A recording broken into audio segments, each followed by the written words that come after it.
Hey guys, so apparently today and tomorrow is Amazon Prime Day, whatever the hell that is. But we can benefit from this latest bout of capitalism because I was looking online on Amazon and there's a lot of technology on sale, and one of those bits is the M.2 SSD card. So if you're wondering what that is, an M.2 SSD card is a form of storage expansion that is designed to be internally mounted inside computers and gaming consoles. It's basically a solid state drive. Here is mine, for example.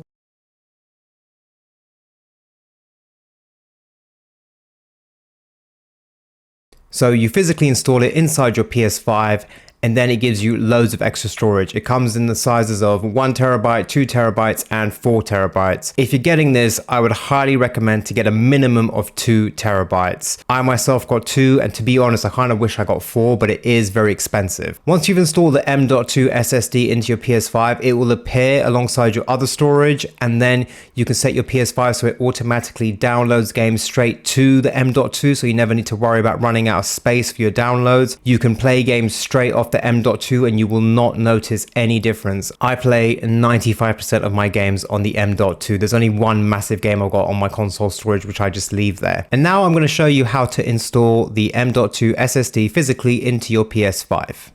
So we begin with the traumatic experience that is taking off your PlayStation plates. So as you can see on this side, I've got my hand behind the PS logo, and you just pull up and just slide down and it will come off. You do need to give it a bit of force.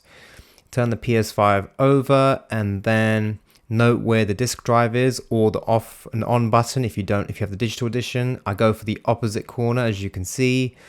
Pull it up, and then after a bit of struggle, I slide it down and get it off. And then this is the part that we install the SSD. So you need a Phillips screwdriver, and you just unscrew this screw here, which you can then take off this kind of metal flap. And eventually, as you'll see, inside there is a small little screw that you want to take out and keep this safe because we're going to use it again shortly. So once this is done, as you can see, this is the screw with a little silver ring around it. Keep those safe. So once this is done, you take your SSD card, you go in at a bit of an angle and just plug it in. It's really easy. It doesn't really click, so nothing to look out for there in terms of a sound. It just goes in pretty easy at an angle, and then you take this little screw with the ring and you'll see there that there's an automatic endpoint for the SSD and a slot for you to screw it back in, basically in the exact same hole that you took it out of. I've read somewhere that it's not great to tighten your screws to like 100% on the PS5 because it can kind of help to make the PS5 make more noises, strangely enough. So I tend to screw it to about 95% tightness for both that and this one as well, this metal plate that we're about to put back on. So really, it's pretty straightforward. I think the hardest part of this entire installation is actually taking off the PS5 plates, especially if it's your first time, because you're going to have to put in a bit of extra force. And if you're like me, you're going to think that you are breaking your PS5, but you're not. So in terms of putting them back on, I just tend to lean down so that I can be eye level with the covers.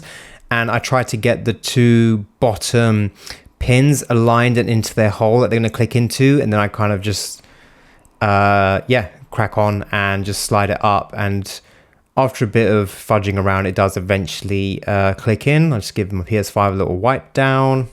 So once you physically installed it into your PS5 and turn on your PS5, it will ask you immediately to format your M.2 SSD. I can't show you this as I've already formatted mine. So then this is how you will see the SSD within your PS5 menus. You'll want to change your download location to the SSD by doing this. And then this is how you move and or delete games from the SSD. Pretty straightforward.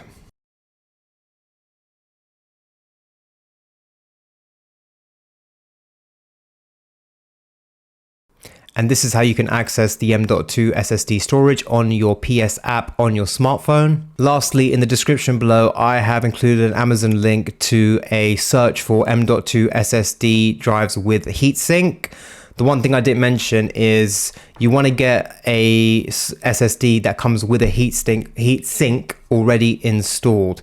The heatsink is just something that helps it not to overheat, and you can buy an SSD and get the heatsink separately, but then you just have to stick it all on yourself and make sure it aligns. So just to save the hassle of not doing this, I'd recommend getting one with the heatsink already installed. I should mention I have no connection to this Amazon link. This isn't an affiliate link or anything like that. I won't make any money off it whatsoever. I just thought it'd be helpful.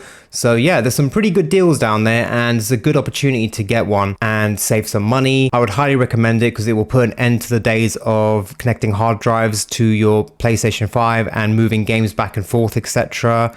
It's quite nice because you can put a lot of your backlog on there, and then you could end up like me, where I just spend evenings deciding which game to play out of the 50 or so that I have on my PS5.